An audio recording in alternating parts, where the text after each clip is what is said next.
Okay mga Lods, welcome back to another content. So pag-usapan po natin, kasi po ito namang si Sir Jack kasi medyo mainit yung pangalan nito sa buong social media.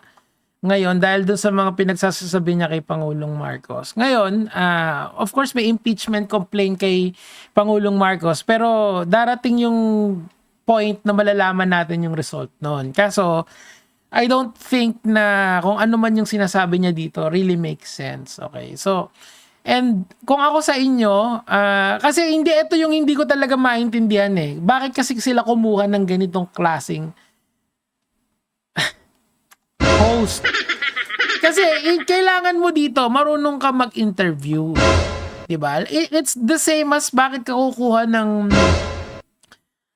kunyari, merong isang competition na ang kailangan mo is may may mata ka. O, kasi kailangan makikita mo yung kalaban mo. Syempre hindi ka kukuha ng may handicap. Tama, 'di ba?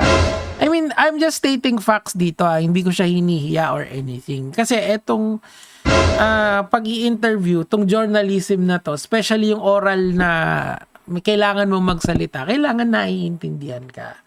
And I'd like to, this is an actual criticism doon sa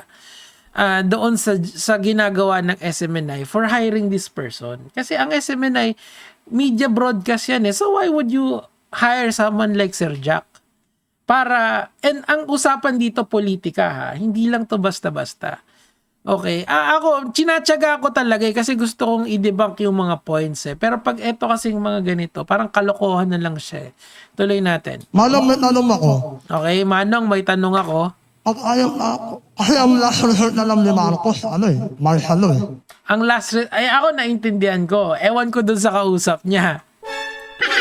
Ang last resort na lang daw ni Marcos is martial law. Una, hindi ka naman kasi makakapag-declare ng martial law unless Congress and Senate approves on it. Gets nyo? Hindi yan executive power na basta sabihin niya na martial law na. Hindi. Kailangan may pa yan. Kaya nga tayo may separation of power na tinatawag eh. 'Di ba?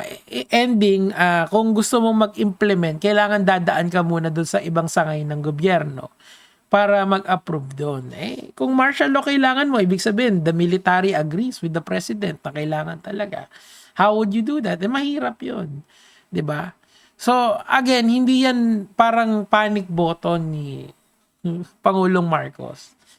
Okay? So, ibig sabihin, miski ma-impeach siya dito, pa yon? Kumbaga, hindi automatic na may martial law agad. Ay nako. Doon pa lang di ba? Wala nang ang problema kasi ako kasi kaya ako nag-identify as just a political vlogger. Meron kasing mga political comentarista na mga journalist sila, na mga researcher sila, na mga professor sila. Ibig sabihin next level sila sa akin. And I admit na hindi ako ganun kagaling dito sa political vlogging in the sense na sinasabi ko sa inyo na I have a biased point of view pagdating dito. And napakalimitado lang nung alam ko. That's why I do a lot of research before I speak. Eto kasing mga to, they are just speaking. Tapos, hindi pa siya maintindihan nung kausap niya. Doon ako parang, ano ba ginagawa ng SMNI? Again, this is not a criticism directly kay Sir Jack. It's actual a criticism sa SMNI. Kasi, etong pina-platform nila na host is, sa SMN na yan eh. Tuloy natin. Gusto ko naman mangyari ang martial law. Sa panahon niya ngayon. Gusto ko naman. Hindi na yun. Maka-martial law. Mas palala nga. Di ba? So, hindi naintindihan yung tanong niya. Posible ba? Ang sagot lang doon, yes or no. Ang sagot ni Manong, mas malala. Di ba? So, hindi niya naintindihan yung tanong ni Sir Jack. Tuloy natin. Martial law? Ha? Martial law. Aha.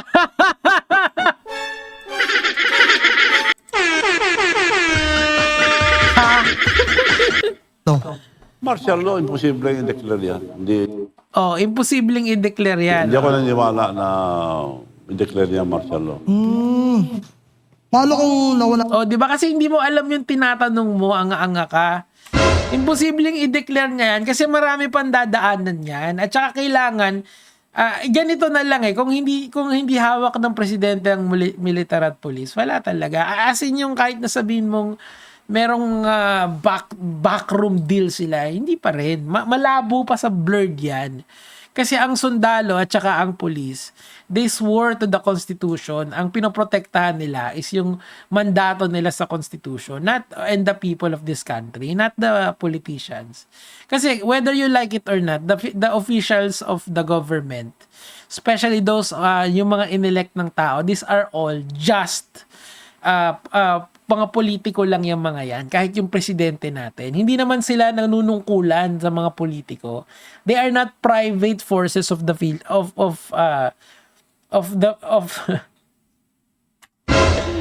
of this country. Hindi yun di ba? They are not of the politicians that is in power. So mali ka doon, Sir Jack. O, tuloy natin. Sige na. Si Marcos, napatalsik na. Nangyari na yung gusto natin. Nangyari na yung gusto.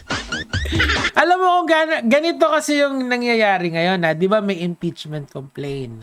Nasaan 'yon? Kung nandun pa lang sila sa verify nila yung complaint, kung it is complete in form and substance. Meaning to say, bago nila i-endorse 'yon sa floor sa Congress, which ika-calendar pa nila, kailangan munang i-verify nung Committee on Justice ngayon kung tama yung pagkakasulat essentially dun sa impeachment complaint. So bago pa dumating sa floor yon, siguro mga next month pa yon, okay? Pagdating sa floor, pagbobotohan pa nila yon. Kaso, papasagutin muna yung complainant, yung mga complainant. Meaning to say, magiging para siyang regular kasuhan sa Pilipinas. Kasi pag kinasuhan ka kasi, usually, pag preliminary investigation, papatawag ka ng piskal para kunin mo yung complaint. Ganon yun Tapos susulat ka ng counter affidavit, tapos magkakaroon kayo ng reply then rejoinder. So these are the 4 balikan sa prosecutor level bago mag-decide yung prosecutor. Sa ngayon, sobrang tagal pa noon. Meaning to say, bago pa tayo umabot dun sa trial sa Senate, ang dami mo nang dadaanan. By that time na mag-impeachment, mas maganda na lang siguro intayin nyo na lang matapos yung baka yung matapos yung ni Marcos, yung niya, yung kanyang termino, di ba? Kasi abala yun sa Pilipino, lalo na kung sakasakaling magkasabay yung kay VP Sara tsaka kay Duterte, kay Marcos, sobrang tagal nun, tol. Sayang ang oras natin lahat dun. Ganon yun. So, ang pinakamaganda ngayon, kung since nasa 3rd year na tayo ng ni Marcos, termino niya, antayin na lang natin matapos. Kayo lang naman yung gusto ng fast track. Malapit na naman mag 2028 Tuloy natin. Ano mangyayari sa kanila? Ano gagawin ng Supreme Court sa mga... di ba? Hindi niya pa... Ang Supreme Court... Oh my God, ano bang ginagawa ng SMNI, man? Like, okay sana kung intelligible yung kanyang tinatanong. Ang point dito, hindi rin kasi. Kung ano-ano yung... Alam mo yung gumagamit ka lang ng words without even understanding the words na sinasabi mo. Ano yung gusto niyang itanong? Anong gagawin ng Supreme Court? The Supreme Court has no power over who gets impeached or not. That is exclusively the power of the politicians ng Congress at saka ng Senate. The Senate will ultimately decide the fate of whoever is impeached. Ganun yun What the fuck? Tapos natatawa ako doon sa mga tao na sinasabi nila sa akin, hindi ka naman credible. Anong tawag mo dyan? Kita nyo kasi masyadong mababa kasi yung diskurso dito ng political discussion. The fact of the matter na everyday may nakikinig dito sa tao na to, meaning to say, yung diskurso dito hindi ganun kataas pumasok. Ibig sabihin, mababa lang yung level ng yung antas niya. Anyone can actually make commentary and be successful doon. Relatively speaking, successful tong si Sir Jack kasi gusto ng mga DDS yung sinasabi niya. whether he is credible or not. Kita mo yung mga sinabi niya, mali-mali yun, no? Anong a person who does not understand yung impeachment process. So, tuloy natin. Tapusin na natin to. Nanakaw na to. Dapat makulong. Kulong lang? Hindi, kung kukulong, ibang hindi impeachment yung ruta doon.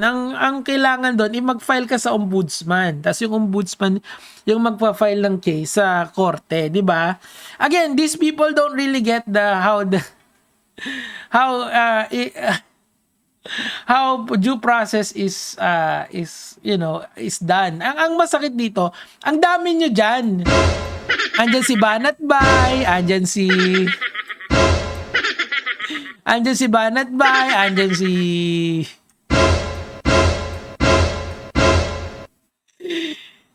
yung sila Boss Dada. Ibig sabihin, ang daming opportunity na i-correct siya about dun sa proseso, pero walang gumagawa. Diba? I don't know. Parang, ano yan, mema na lang yung mga yan eh. Siyempre, Gusto ko umali. wala pang bitay. Kung may bitay, bitay. Oh, di ba? Tapos yung tinanong niya, bitay agad. Governor pa yan. Anyway, please lang po, bawasan nyo na yung pakikinig dyan sa mga tao na ganyan. I think naman, meron naman mga maayos na DDS na pwede kayong makinig. Ito kasi parang sayang sa oras nyo eh. Parang kung gusto nyo lang tumawa, yan yung papakinggan nyo. Anyway, yun lang naman po yung sa akin for today. Gaya mga lod.